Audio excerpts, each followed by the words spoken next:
This is Kelly. I'm with Wendy Rule, the awesome Aussie singer-songwriter witch extraordinaire. Do you like to be called a witch, or because some people are funny about it? No, I love being called a witch. I identify as I'm witch positive. Yes, Yeah, definitely. Well, it's yeah. lovely to see you, and thank you so much for talking with me. I'm glad we're having this chat so people can get to know you. I'm sure people know you a hell of a lot more than they know me. Well, thank you, Kelly. And just for you folks who are watching, Kelly and I had a little pre-catch up a couple of weeks ago, and we just really clicked. And we're born the same year. We're both 1966 fire horses, both Aussies living in America. So a really lovely connection, actually. Yeah. Yeah, that was amazing to me. Of course, being the fire horses, and this is a fire horse year. Yeah. But I also shared that dream with you. Oh, of course. I had a dream, listeners, or you can look at the video. I will share it in the link. But I had a dream, and I didn't put two and two together because I had reached out a couple of months prior. But when I had that dream, I just thought, okay, it's about me. There was a witch in there, beautiful young witch with black and white hair, and it just didn't click till a couple of weeks ago.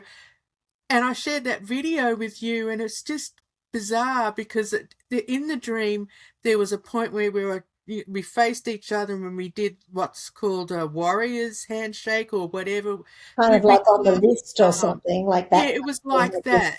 Yeah. And you smiled. Well, the woman smiled into my face, but I just feel like, and it was on the eve of the Chinese Fire Horse New Year, Wow. and there you are, the beautiful Wendy Rule with your black and white hair, and Thank it blew you. me away.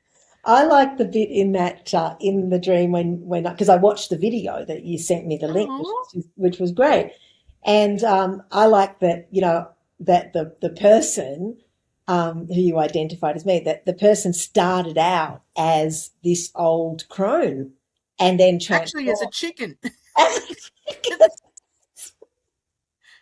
Well, It there was you go. a big black and white chicken who then morphed into the crone and then into the beautiful young Oh, witch. I think that's great because I don't I I don't necessarily identify like that, maiden mother crone as necessarily being chronological. Like I haven't I don't know when I'll feel like crone. Sometimes I do, and sometimes I feel like maiden, still. Yeah. And I don't know if there's a point where maybe when, I definitely there are aspects I kind of feel a bit I'm coming to terms with being in a good way with being an elder now because we're both turning 60 this year, but Oh, I know it's awesome.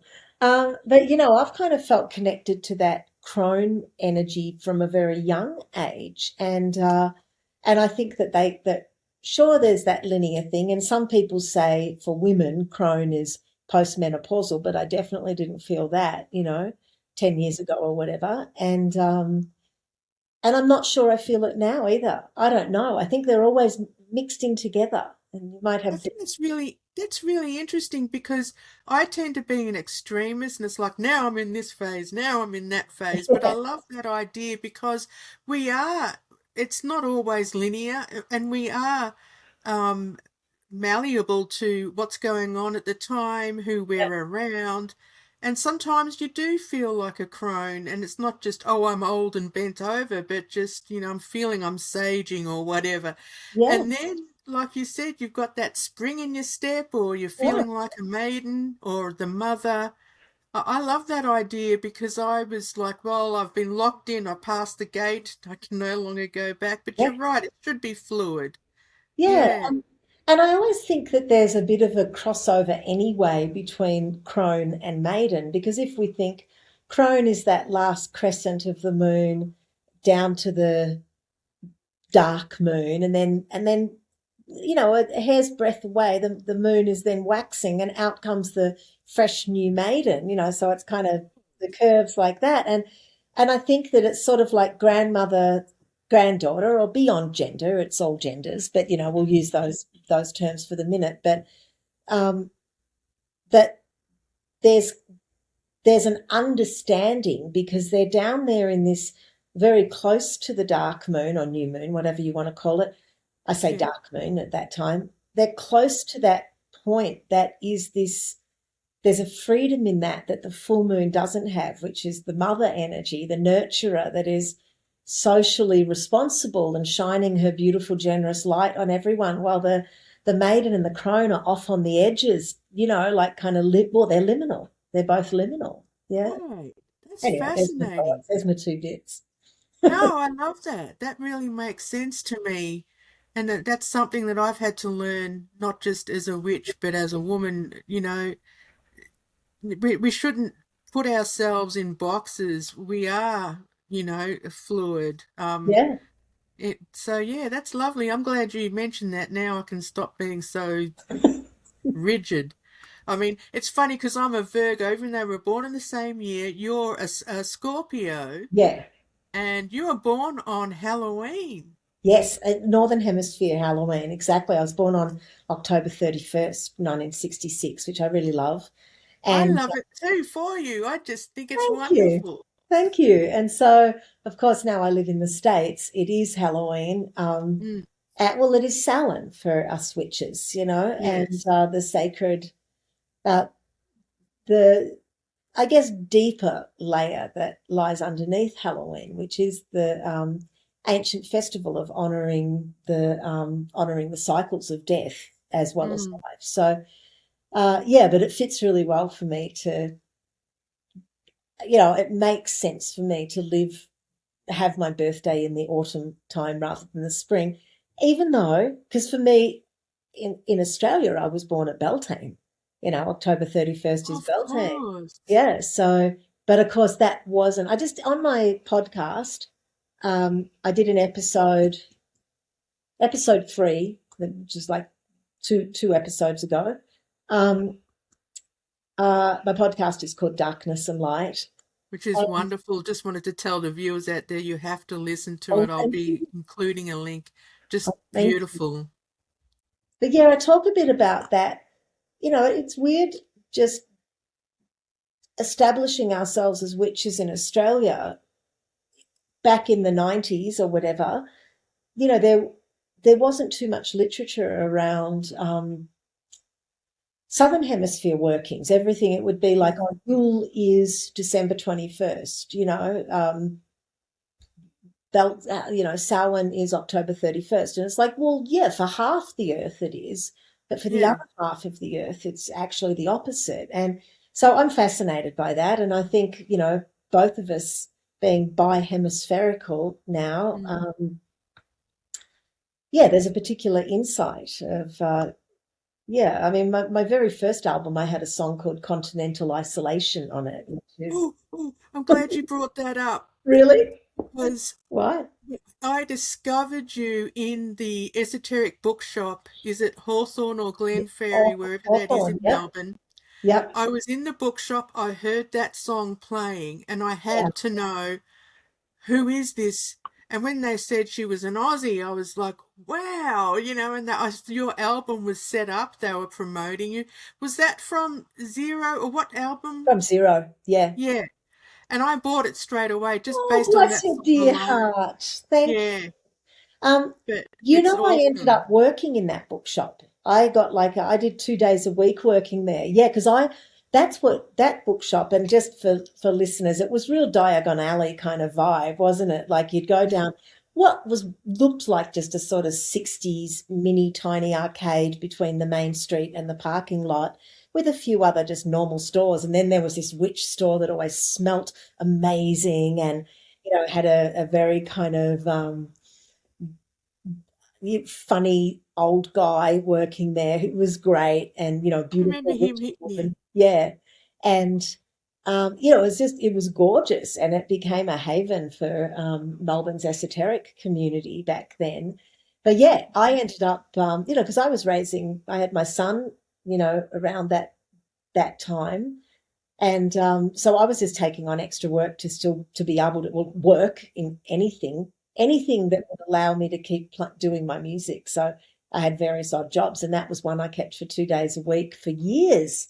And it was great because Surprised I never saw you because I went there often. That's where I got all my I think it was supplies. Tuesdays and Wednesdays I worked. So maybe Okay. you never went in then. Oh, that's hilarious. Yeah, for years I did that and learnt a lot because I was surrounded by books. And then um, we were constantly practicing magic in the store too, like in a playful way, like activating certain objects and seeing if they'd sell that day, and they would, and Wow. yeah, like just and it was really, really great. It was very foundational for me, and it was where I first learned. I was on a spiritual search and didn't even know about witchcraft, but I was into tarot and I was into crystals and all that. And I walked into that store like kind of bravely, like I'd crossed into some portal, thinking, all right, I'm going to do it. Today's the day. I'm going to go into that weird store, and I heard someone talking about witchcraft. I'm like, whoa. And so I, asked, it was David, the man there, what's this? And he said, read this book. And it was called Positive Magic by Marion Weinstein was the book. And Oh, that was my first, and then I'm like, oh, great, good. I found my yeah. tribe. Yeah, it was really great. Had you ever thought about witchcraft before then, like when you were growing up, or Yeah, I did was, you ever touch on it? yeah, sure, I had. But I didn't know it was an actual thing. I was a very trippy little kid, and I could kind of astral travel really easily. Me too. Yeah, it's interesting, isn't it? Kids are Yes. amazing, you know. And I was really into fairies and just otherworldly anything. Like I would make altars, and I didn't even know they were a thing, but I was given a tiny crystal once, and I kept that for years and years. And I'd make these little altars, and I'd call them things like fairy houses or whatever. And I do still have a strong connection with fairy, but I was having connections with unseen beings in a very positive way, like, imaginary friends, as you folks call them, but really they were a fairy, I believe. And so, yeah, I could kind of trip out really easily. I could trance very easily. And I, I was 12 before I would believe that, like, before I would accept the fact that I couldn't physically fly. And I'm like, but I fly all the time. And mum's like, no, that's in your dreams, Wend, darling. I'm like, but it's real. I fly all the time. And yet, Right. yeah, crazy. But anyway, so not witchcraft, but then I was also having my Halloween parties. So there was a kind of my birthday parties of dressing up and trick or treating. So there was a witchiness around everything. And we lived in this old, um, which part of where did you grow up? Oh, Melbourne, obviously. I Yeah. grew up in Croydon, Oh, and okay. I think, yeah, because I used to hang around Mitcham and Blackburn a That's lot, right. but Yeah. also Croydon and Ferntree Gully and So nice Healesville. there. It's the Yeah, yeah, so we're both east, we're both not too far away really, on both the yeah. same side of the city. But I grew up in our house was sort of like the Edward Scissorhands house, and all the other streets were all the other houses in the street were that classic 50s kind of orange brick Oh, houses. yeah, And missionary. Yeah, yeah, they were charming in their way, but then mission there was town. this old rundown double story. It was the original farmhouse of the area because it was all Oh, gardens around there originally. that's lovely. So it had a spookiness about it anyway. There was just a Yeah. spookiness and kind of mystical quality in a way to my childhood. Yeah. That's funny because when I believed in fairies. Just I got it from my grandfather. He was always off with the fairies, Oh, wow. asking me about aliens. And I used to have hypnagogic and hypnopompic hallucinations, those kind of sleep paralysis episodes where I saw aliens and beings and stuff, and everybody told me it was nightmares. But Wow. when I asked, yeah, but when I asked my mum, "Do you believe in fairies?" she had this look on her face like, "Yeah, sure I do." And straight away, it was almost like a stab in the heart because it was like, oh, so they don't exist. Stop But it. years later, I thought, well, it's all in the eye of the beholder, the person who's observing. you can interpret things the way that feels right to you, and that's how she felt. But I didn't need to just throw out the baby with the bathwater, I guess. And then I didn't get into witchcraft until, even though I circled around it, it's really weird. I had people around me who were into it and blah, blah, blah. But it wasn't until round about that time that you said, when I went into the esoteric bookshop, I just felt like everything, all the pieces fit in. Yeah. So it's interesting. It's kind of the same place where it's solidified for me too. That's so fascinating. And, it's interesting talking about fairies too, because, back when I was a kid and I was pretty obsessed with fairies and yeah, I would see them as pretty lovely things with wings and then because I think that energy's there and then we shape it to be like now I can go, oh, I call that elementals, and I'll get a flick out the corner of the eye in a tree or whatever, or maybe not as visual anymore, a sensation, and I'll think, oh, that's spirit talking to me. While as a kid, I don't have that, didn't have that language, in the same way that Catholics might see Mother Mary and spirit will appear in that form. I think for me as a kid and for many kids, yeah, that nature's energy is going to turn up in a way that is compatible with our mindset. So, It's yeah. interesting that you say that because I always felt that rapport or that affinity with nature.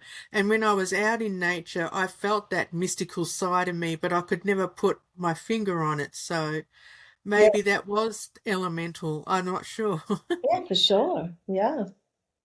So I wanted to ask you about with the music, did the music come first or the being a witch, or did it sort of come together, like together or Well, it was all I was from when I was about 15, I ended up doing school musicals and I'd auditioned, for the chorus as kind of like a gag with my school friends. And it's like, let's do it, let's do an audition. I ended up getting the lead in the year 11 and year 12, so the final 2 years of high school.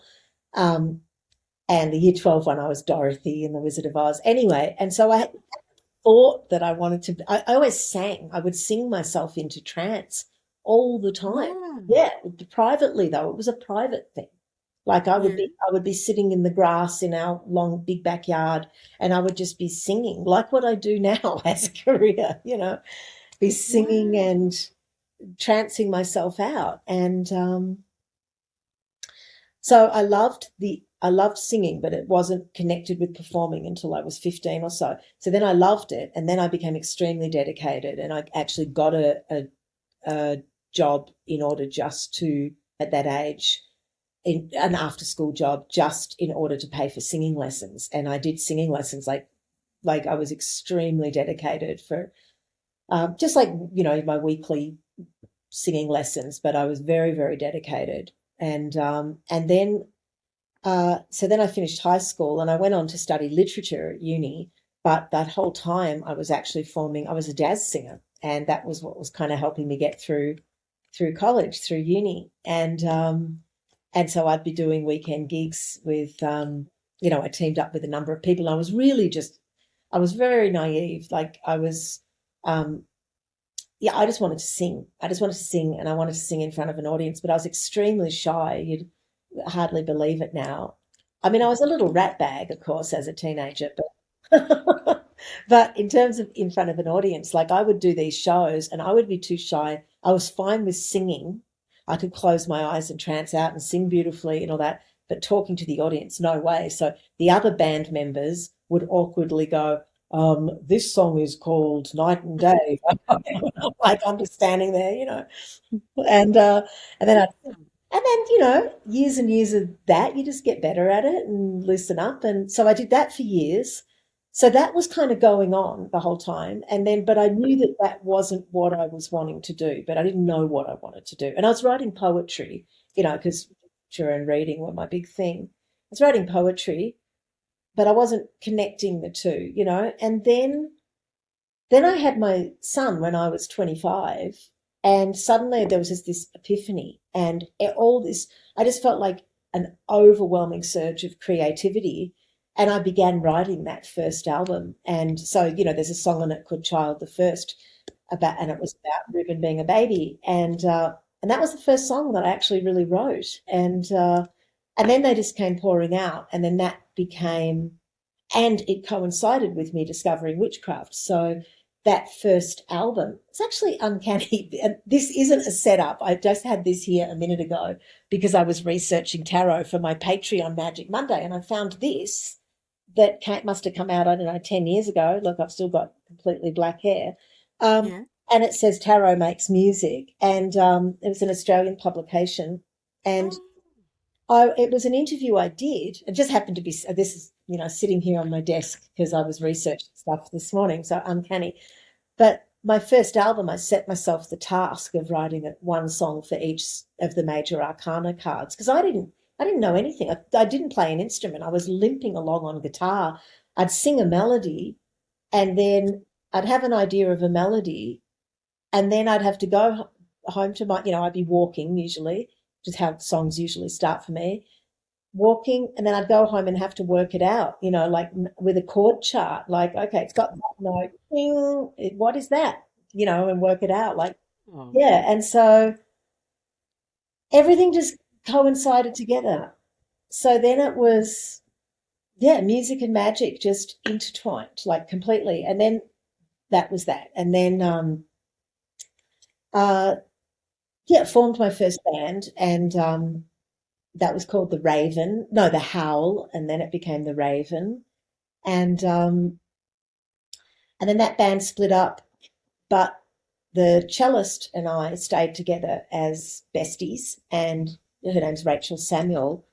So, Excuse me. you okay? Do you need a little break to? No, I'm okay. I'm Good. sorry.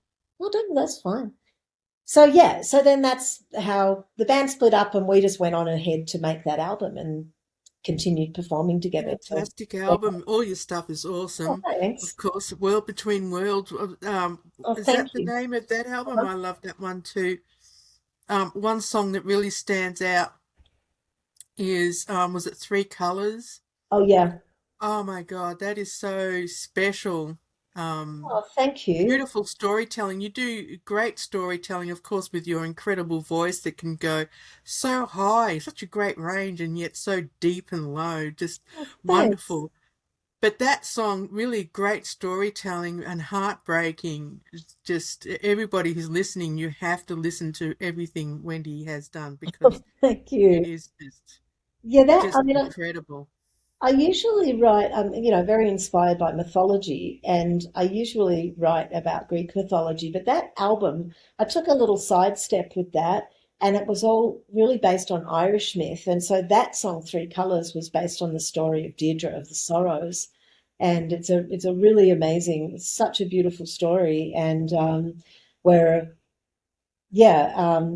well, you can look it up. I won't go into storyteller mode now, but Deirdre of the Sorrows, and it's just a beautiful story, and it involves fairies and kings and maidens, and it's gorgeous, and I was really affected by that, and well, thanks. I'm glad you like that one. Of course, it's just wonderful. Thank you.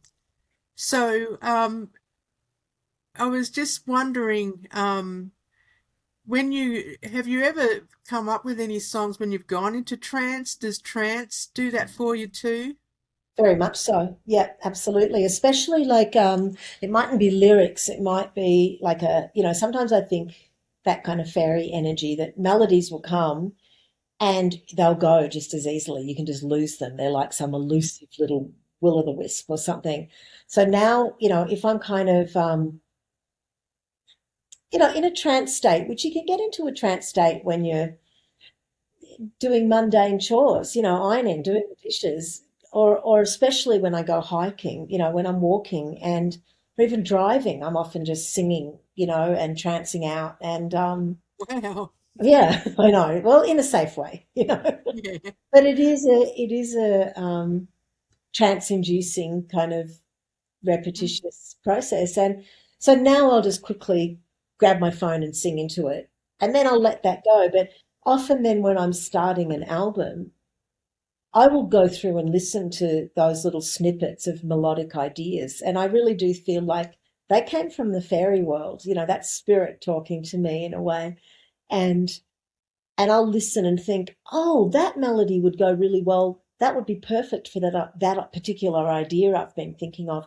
Or sometimes it won't just be a melody that will come; it will be a series of words. I'll just start kind of almost like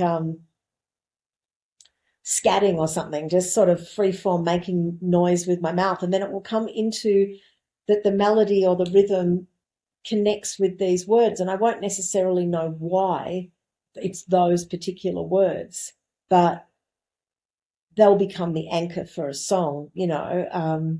Trying to think of what it would be. I can't think of anything off my head, but um, you know, even something like Black Snake, like that first bit just came out so quickly. Black snake leads me down, down into ground. And then I'm like, oh, I like that. Get out my journal and keep working at it. And, you know, a lot of my songs are at walking speed because I'm literally walking when I'm writing. That's so Yeah. interesting. It's interesting. And it's funny what you were talking about, like with music, with me, and you got into literature and everything too. I did. I wrote a lot of poetry when I was a kid. I Did would get you? lost into it. I'd go and sit on the beach when if I was visiting my auntie and I'd be writing. And then later on, I got into the Beat Generation and just that rhythmic way of speaking and doing spoken word and stuff kind of reminds me of that, what when you just mentioned the walking and the rhythm of that coming through. Well, that's interesting you should say that because when I said my first band was The Howl, that was after I thought of that when Allen you said that. Ginsberg's The Howl, exactly. Yes, Yeah. I love that poem. Oh yeah, Yeah. it's fantastic. And so yeah, that's really interesting. And yeah, yeah. Well, that's Actually great. wagged We have a lot school. of similarities. Yeah. Yeah, I wagged school one day and I thought I'll just go to the library and I saw the book. It was I think it was On the Road, and I've read that multiple times. I Yeah. just loved that book. But then when I got home, it was like serendipity. There was a daytime show, a movie or documentary, whatever, on the Beat Generation. Oh, And I really? was just drawn into, I don't know how or why. And ever since then, I've just loved, especially Ginsberg, Kerouac, and William Burroughs. Yeah. Um, but I think that was my outlet, the writing. I would have loved to have been a singer, especially with your wonderful voice, but I think it's good to have that Now, Kelly? creative outlet. Oh, Sorry? sorry. I didn't know I interrupted you. I'm sorry. Are you still writing now? Yeah, I find though I am spending a lot of time creating content, sharing knowledge and fun pagan stuff on my YouTube channel, but I've got to get back into it because if I were to like if I all of a sudden got rich, that's what I'd be doing, writing. Yeah. Um, that's my happy place. When I'm writing, I'm lost in creating worlds and characters and fun, bizarre situations. I just love because I think it's with my. I don't want to go on about me, but with Interesting to my me. I with get bored going on about me. It's no, interesting. no, no. Well, it's all about you. Mm. But when I did my fantasy series, it started with the girl getting lost in the mirror and visiting all these different places that were actually mind for like a hallucination, the land of dreams, the land of Oh, meditation, and so on. Because those are the things I was always interested in. But when I was a little girl, I used to get lost. At night, I would just be talking to who I thought was the girl in the mirror. And my family had to always put towels and sheets over the mirrors in all the whole house because I just, to me, it was another world. And of course, I loved Alice in Wonderland. But that was my sort of my foray into fairydom, fairy kingdoms. But I forget where I was going with that. But yeah, I was. With the writing, just going off into another realm is a form of escapism, like I mentioned earlier. And I've talked about on this channel with the trauma processing. Went through a lot with an alcoholic, narcissistic mother, and I think that going off into those realms was my way of escaping. And I've always been into dream work and meditation and stuff. But when I'm writing, I wonder if that's the same with you when you're singing or performing. It's like, yes, this is where I'm supposed to be. I don't know. Well, I get that. I was actually talking with my son. We had a, good Mother's Day talk yesterday. Um, oh, I guess I'm time stamping our little recording now, aren't I, by saying that? But anyway, that's okay. Um, and I was talking with him about that yesterday, and he's back in Australia. And yeah, we were talking about kind of flow state, artistic flow state, and what gets us into that state. And I was actually saying that, I've always felt there's something a bit wrong with me in a way, because other artists, like our visual artist friends, who will be like, oh, I just go into this trance and I can be there for hours and hours and I'm just immersed in it and it's great. And I'm thinking, no, for me, it's like pulling fingernails. It's like there'll be that writing process. I can get it will feel like a puzzle that needs to, like a really hard Sudoku or something. Like, I've got to get this done. It'll sometimes make me feel nauseous, truly, in the process of writing. Like the initial kind of melody that comes and la da da, but in the nutting out, it can be quite, The work of it. yeah. Mm. And but then, the trade-off is it's when I'm singing it, it's when I'm sharing it. There'll be points where it will feel like deeply sublime. Not every single gig, because sometimes some gigs are better than others for whatever reason, but those times it will feel truly transcendent, like spirits just moving through me. But I've found this whole new thing with this podcast, because my husband Tim has been really good at, he knows how to do audio engineering, and he taught me. I'd always be like in the studio. I've made, God, but that first album's 30 years old now, so I've been hanging out in recording studios for decades. But I would be in, behind the mic and in front of the mic or whatever. And then I'd go and sit in on every mixing and editing session, and I'd kind of be like, no, I want it a bit more blah, blah, blah, or no, I want that word cut, but put there, that kind of thing. Oh But yeah. like backseat driving. And it was, great, but also really frustrating. So Mm. last year, Tim taught me just the basics of, using a digital audio workstation. I use Logic Pro, and Okay. I've been looking at this. It was familiar to me because I'm looking at those screens all the time, it's just not hands on. So he taught me the basics of that, and I recorded that. I used the meditation album that came out last year called Darkness and Light as a way of teaching. Like he started me off, and then I just kept going with it. So, um, and so I was learning that craft in order to be more self-sufficient, and so that I got that little bag of skill set. And so now when I'm making this podcast, which is this year's game, and uh, I'm now doing everything from like recording it myself, and then I'm doing all of the editing. And I realize, like, because you were saying you're a Virgo, I have lots of Virgo in my chart because our year has that Pluto Uranus conjunction in Virgo, 1966. And I also have Mars in Virgo. And I have my three, excuse me, Scorpio planets are in the sixth house, which is the Virgo house. So I've got a, pretty dialed up work ethic and all that stuff that comes with that Virgo energy. But also that, need for perfection and that very meticulous, um, not judgmental perfection. It's about precision, the Virgo Yeah. thing, and because Virgo, I think, gets a really bad rap, but I love it. And so now this editing process, that's when I realize, like, I am just like, sure, I love researching, and I'll definitely just lose time grabbing every book and looking at, following the rabbit hole of articles around a certain topic, for each podcast episode.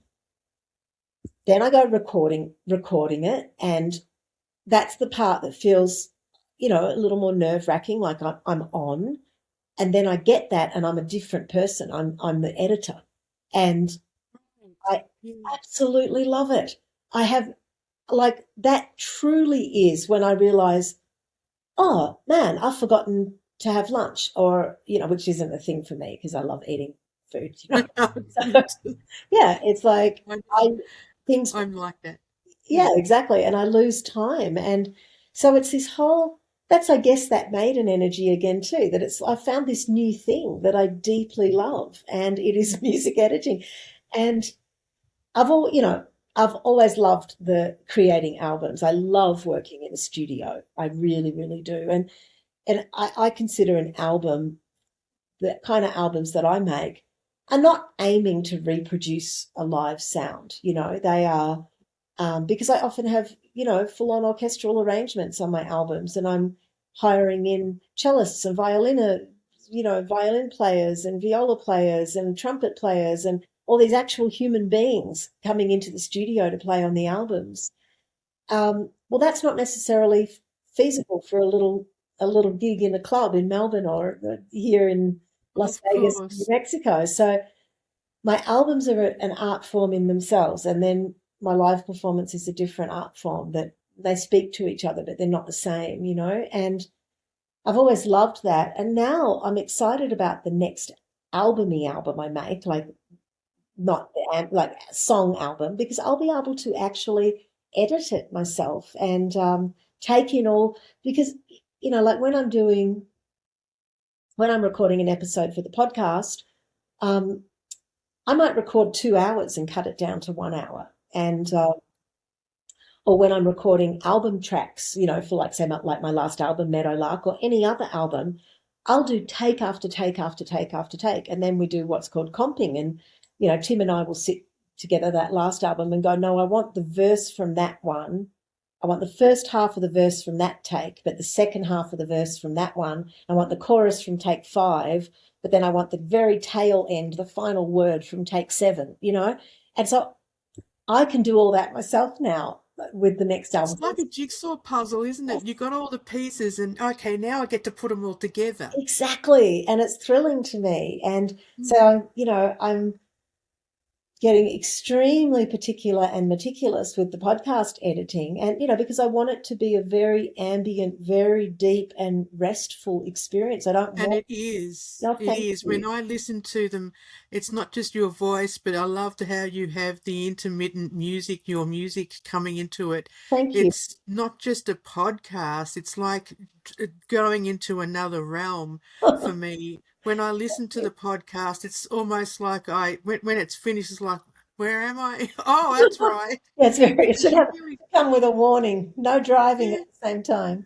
Right, because No you heavy do draw machinery. people in, and it's like being brought into another kingdom. And I'm not saying that to be like hyperbolic, but it is really an experience. It's not just, okay, let me listen to this woman talk while I do the dishes.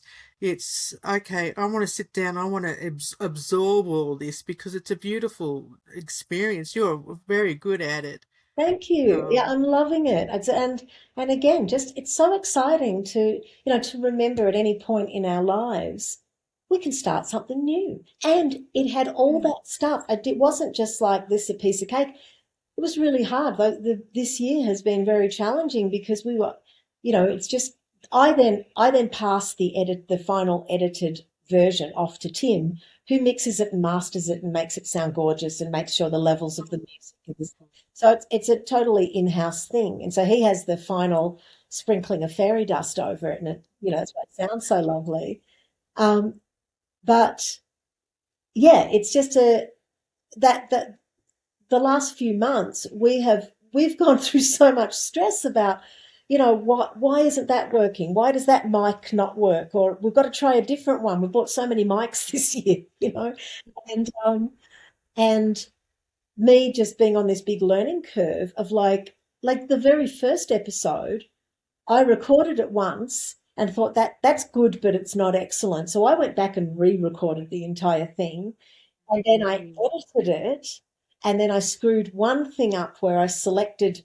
I'd done like maybe each episode might have, like, not exaggerating, it might have 1,000 edits, tiny little cuts, little paper cuts that take out a breath, or that take out a section, or move a word closer together, or push them, bring them further apart. And I somehow selected all of them and squished them together. And I'd spent like 9 hours editing it. And I'm just like, hmm. And I wrecked it. I don't know. And I didn't, I was learning. And forgive ourselves our mistakes. That's how we learn. So then I had to Right. go and start again from scratch. I had the Mm. raw recording, but start again the next day of like, okay, I'm learning. I'm on a learning curve. And have that kind of, allow ourselves the grace of screwing up, of like, we don't, I want the product to be excellent, but the process, that to me, like, that is all, that's personal growth, like how we deal with each little challenge or hiccup that comes along. Like, um, I it was annoying, but I didn't like get cross with myself or angry with myself because I'm a beginner with this, So it's like, that's That's good okay. that you didn't, because Yeah, I tend to get annoyed with myself if I can't get this done in 5 minutes, and I have to step back and go, really, you're supposed to be enjoying the process, the creative process. So that's a big lesson I've been learning over the last year, because I tend to put myself into time crunches. I wanted to just ask you about, I know that you're mostly focused on the Greek pantheon. I tend to zigzag all over the place depending on, I'm a little bit more messy. no, it's I can, actually, I just have tunnel vision with that. I think it's yeah. great Because I too. mean, I love it because I love the Greeks, the Greek, and when I am talking on my channel about different deities, I always put Greek first because the Romans took it and gave them different names and even Yeah. changed. Um, but sometimes I go off into a Norse tangent, and sometimes in the Chinese pantheon. But I love the Greeks too. I was just curious about that. Is it mostly Greek that you're focused on when it comes to the Yeah, craft, Greek or? and Mesopotamian. Like, I really love Oh, an Inanna. I really love all that kind of story of. I'm very fascinated by that whole ancient, ancient Babylon and ancient Sumer. That really fascinates me. And yeah, um, like I said, there was that one album that I was really focused on, the Irish myth. And I could feel myself getting pulled into that for a different project in the future. But for some reason, and I don't know what it is, the Greek deities just feel like they are my family. They just really do. And I have tried learning I know my basics of the Norse mythology, not, Odin on the world tree, etc. Um, but for whatever reason, I don't know, maybe that I don't have bloodline through there or something. I'm not sure. Uh, they just don't click for me. And that's understandable. Yeah, whatever we, resonates. Yeah. yeah. And then, I'd been writing all these songs about the Greek gods and connecting with that, and studying mythology, since childhood, really, and loving it because I love story, but I didn't go to Greece until 2014 was my first trip to Greece. And Okay. so, um, I didn't know I imagined it would be great, but I didn't Did know. you feel a connection? I felt an epic connection. I felt as though, I don't really know how everything works, like past lives or anything like that, but there's some strange, like, I feel very, very at home there. And, then I Wow. started learning Greek, and, just this kind of obsessive,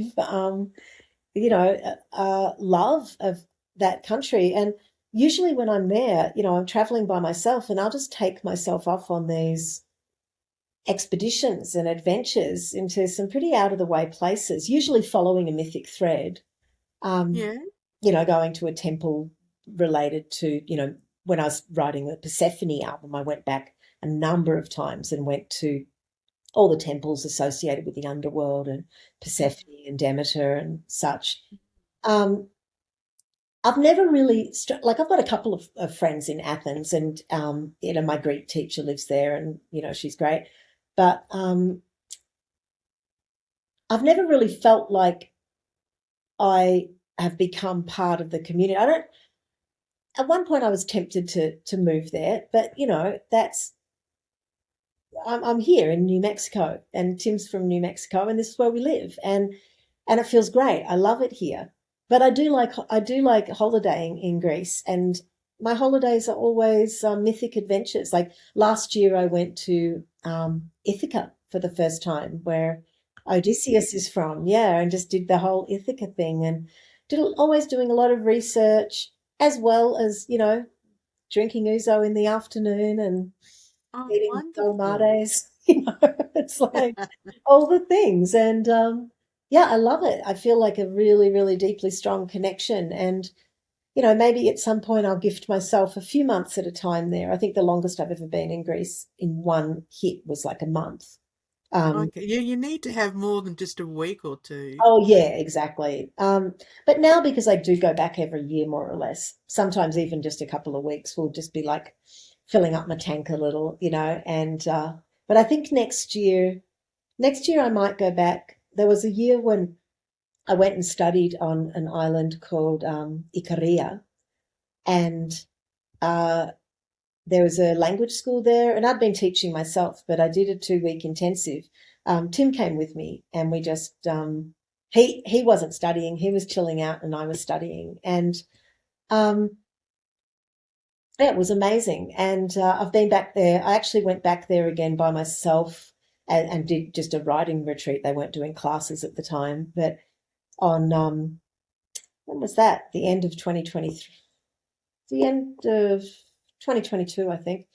Um, but I'm going to go back there again and do another language intensive, and yeah, just do another deep dive next year, I think. So that'll be fun. It's funny, when I was a kid, I was so into Sweden. I used to Yeah. have strange dreams about this mountain that to me was my destination. I'd always be dreaming about finding a mountain. And even when ABBA came out, I was a big ABBA head, Yeah. but I've always felt drawn, and when I've seen movies that are set in Sweden or looking in books about Sweden, there's this longing in me. I wonder if that's sort of like the same as how you feel about Greece. Maybe that's the link to 100%. the Norse that I like, but I think that interesting. it's really important to trust those. I think those kind of connections, like we just got to trust that where our heart wants to lead us, Mm. and yeah, I think, I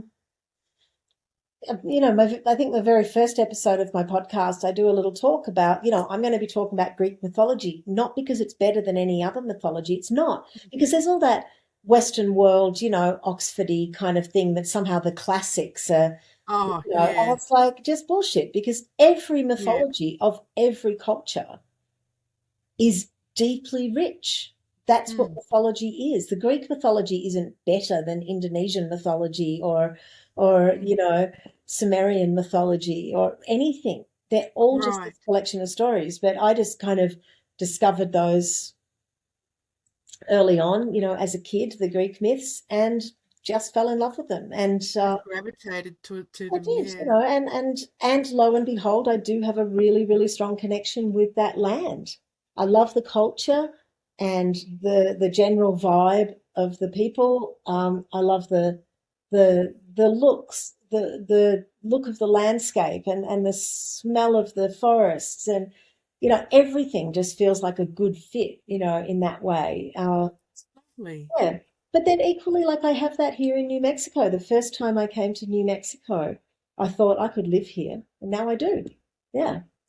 Yeah. I That's think, interesting because I came here to marry my husband, who's got a real Nordic thing about him. There's just ah, something about him. mm, But when I came to Tennessee, I'm not being rude to Tennessee, but it's not like I would have chosen, yeah. you know. But now that I'm here, I'm very entrenched Yeah, in it, especially being into herbalism, learning about the local plant life, yeah. and having made friends here and being sort of like a part of it. I would never have thought that I would have chosen it. But it's funny because years and years ago back in Melbourne, a lady who read my tarot card said that I would end up in America, and Oh, really? I poo-pooed her and said, "There's no way that's going to happen." And even, I'm going to be rude here. My friend said to me, "If you end up moving to America, I will come over and eat my own shit on on a gold platter." I hope And you oh see. my God. And when I come over here, geez, I was tempted to say, "I'll buy you a ticket if you'll come over and eat your shit," because Yeah, here I that's, am. that's hilarious.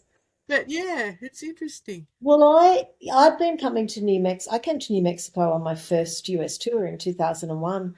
I was offered a shot Oh, here, yeah, and so I was just following any leads. So I came here not really knowing what to expect, and absolutely loved it. Just loved it, I've never and been there. I'd love to go one day just to see what it's all about. Yeah. it's so lovely. And so I've been coming kind of every year after that, and then I met Tim in 2007, but I actually met him in Oregon. I was performing at a festival in Oregon and he was working at the festival. He's a musician as well, but he was yeah, but he was working in a kind of backstage energy, can sort of set up and pack down and everything of that festival. It's a huge festival. It's beautiful. It's called Oregon Country Fair. It was like fairyland because that land is just. Have you been to Oregon at all, Kelly? It's gorgeous. Anywhere in America but LA and here. Yeah. I've got to start getting to Yeah, know this yeah, the country. land. I mean, when I swore my allegiance a couple of years ago, definitely wasn't to the government, that's for sure. It was to the land. It was to here, to Turtle Yeah. Island. Um, but yeah, I met Tim in 2007 in Oregon. He was living in Oregon, and it ends up he was from New Mexico. I'm like, yes. So yeah, there we go. So that's really great too, because we also have, his really strong and excellent friendship group in Santa Fe. Okay. That it was kind of like there was already a pre-made, because it's tricky moving somewhere new and making friends. Tell Yeah, me about it. Yeah. yeah. So that was really good. So we have a lovely little scene here, and yeah, so I love it. And we're about an hour from Santa Fe. We're in the countryside. I don't know if you can see out the windows. Oh no, it's just out. Can you see that out the window? Oh, yeah. Yeah. But got my maypole out there. We danced the maypole a couple of weeks ago. Yeah, because you actually not rent out, just like a B and b in a way, isn't it? You have certain events around the year where Yeah, people well, can come and stay. we do. I run retreats here. I'm taking a year off from Retreats, that's retreat. right. Yeah, retreats like seasonal, sometimes twice a year, sometimes once a year, usually like Beltane and Samhain, but I think probably once a year moving on. And this year we're taking a break so we can focus on the podcast. But there's a guest house on the property. So we have our house, this old Victorian house, and then there's a guest house on the property. So we run that. That's our little side gig of so That's as awesome. well as all the glamour of um, travel and touring and performing and all that. I also do a lot of ironing of pillowcases, like washing and um, yeah, and taking care of all that. Tim does the bulk of the cleaning, bless him for that. But yeah, it's great. That has given us the freedom to be able to um, focus on something like the podcast, which of itself it doesn't pay anything. It's an offer. It's a free offering. Get the podcast. I just hope that people will jump on board. Buy Listen to my it, they albums need or to. yeah, Yeah. listen and get my albums or join my Patreon or something like that. But I was going to mention your Patreon too. Yeah. oh, Where thanks. you Yeah. have little concerts. I've got to join. I'm naughty, naughty me. I've got to join. Uh, Um, when the time's right, it will be right. Yeah, but I do weekly videos called Magic Monday, and I pull the tarot card and talk about it, and other things too, full moon meditations and lots of other bits and pieces. But yeah, so, just my little plug.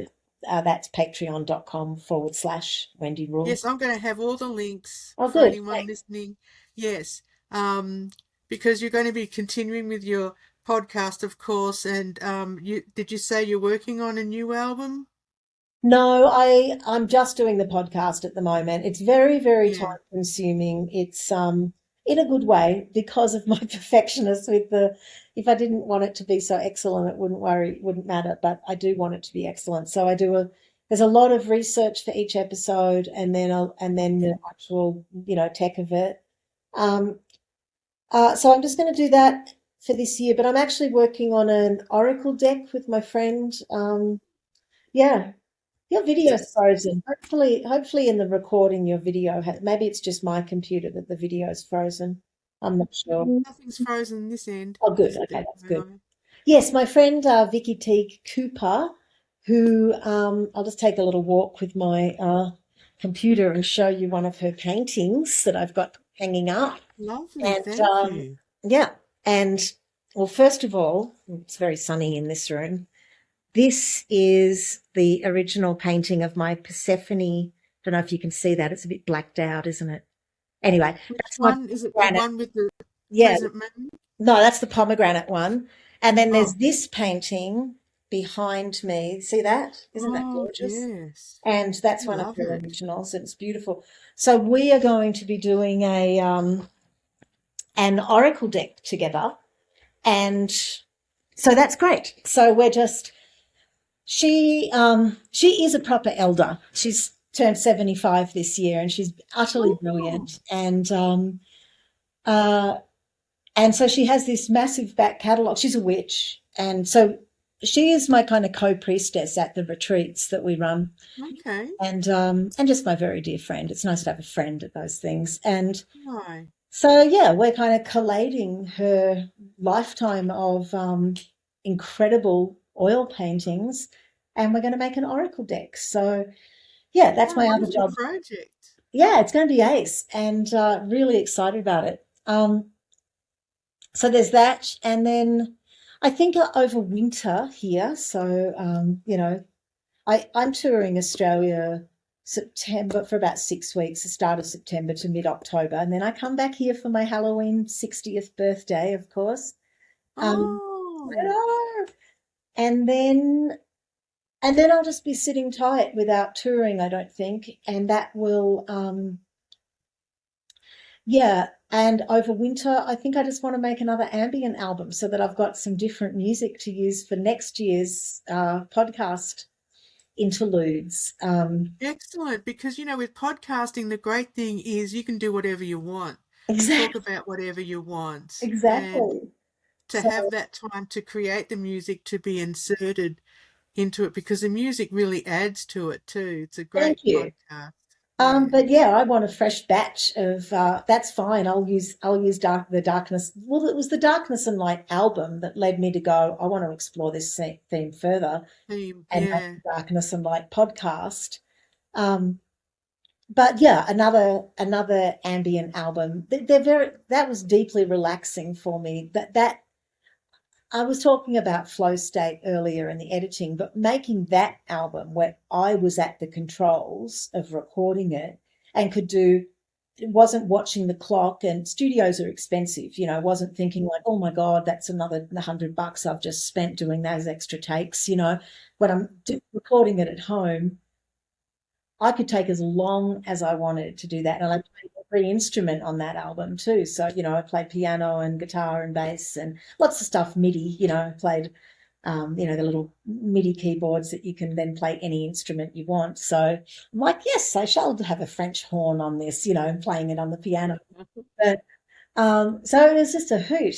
And it was a deeply, deeply relaxing and enjoyable album for me to make. And so I just want to gift myself that again, take 3 months or so over winter here and winter in, and yeah, make that. And then I, I kind of feel like, I guess my last big album was Meadowlark. That was 2024. And then I've done, the ambient album and the podcast. I'm still creating. I don't want to force another album until something is really clear that wants to come through. That that Yeah. yeah, not like I should do another album now, but more like I'm going to an idea, and then follow that idea. Yeah, And it will come out when it's ready. yeah, exactly. Yeah, Yeah. yes. Mate, well, I would love if another day, sometime, we can talk about the darkness and the light because that's something that fascinates me. Oh I yeah. often talk about it on my channel, dealing with darkness because it used to be something I would run away from because, being taught that, oh no, dwelling in the darkness means that you're evil, but it really isn't. That's just a childish way to look at it. You need to go through the darkness in order to bring your knowledge and understanding back to the light and then back and forth. Well, there's a cultural bias against darkness. Yeah, So it's not yeah. childish. That's what we're taught. I've just been watching all the Star Wars films with, our kind of evening, whoops, just unplugged my computer. Hang on a sec. Evening relaxation. Tim and I, we've just, the original three movies and then the last three that, so episodes 4, 5, 6, 7, 8, 9, and now we're watching The Mandalorian. And, there is still that language in that is like, don't join the dark side, Luke, not the dark side. And there still is that bias. But darkness, as we'll do in our next chat, because Yeah. we get started now, that's another hour. Oh my God. Yeah. Um, but darkness is also night and Mm, um, and soil and mm, and death isn't, that if we keep thinking that death is the enemy of life, then mm. we've lost to me, paganism, being a witch, is saying no, death and life are intertwined. Right. Life contains death within it, and death contains life within it. They both are. Life can't continue unless there's also death. And, it's that great paradox. And as humans, knowing we're living, consciously knowing that we will die, and that's a really interesting thing. And so, of course, there's fear around that. But if we can accept the cosmic container that holds both life and death as sacred, then there's a hell of a lot less to fear in rejoining that great collective, of that it's okay for our identity to dissipate into the whole again, maybe become something else, maybe not. But yeah, Well, anyway, yeah, something I remember about darkness and just, black is just the absorption of all the colors of the rainbow. yeah. And to me, it's like a lesson I've learned over the last year with the trauma healing and stuff was recognizing you can't have one without the other. They feed into each other, but there would be no life if we didn't have both light and dark. So, And if you're going to have light, you're going to have shadow. That's yes, how it works. So we um, have to talk about that another time. that's another We've time. run. I realise I'm getting it's I had an early Yes, start today, and I'm getting feeling a little weary now. I think it's ready. I'm sorry. Yeah, I Sorry. made you talk so much. It's been an absolute delight, Kelly. I feel a wonderful connection with you. I would love to do this again. I really I, would. I would love to too, and I'm Yeah. really so happy and thankful that you're able to do this with me. And I look forward to more conversations. And I'm going to be sharing all your links and Thank sharing you, of course, with my viewers, and hopefully your viewers will see it too. Absolutely. Um, and I just really appreciate the time, and because you're a wonderful person, and Thank you. it's just fascinating to talk to you and listen to you and your stories. So thank Um, you for coming on. Absolutely my pleasure, Kelly. Thank you for inviting me. It really has been great. And thanks for doing my numerology too. That's amazing. Oh, no worries. Yeah, It was a yeah. pleasure. I look forward to doing the rest of it. Yes. All right. I'm going to sign All off right. there. Thanks for All right. everything.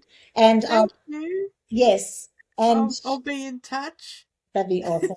Thanks to all of you who tuned in and were watching. It's been really nice Yes. to hang out with you all. Thank Yes. you. Take care. Blessed be. Blessed be. See ya. Bye.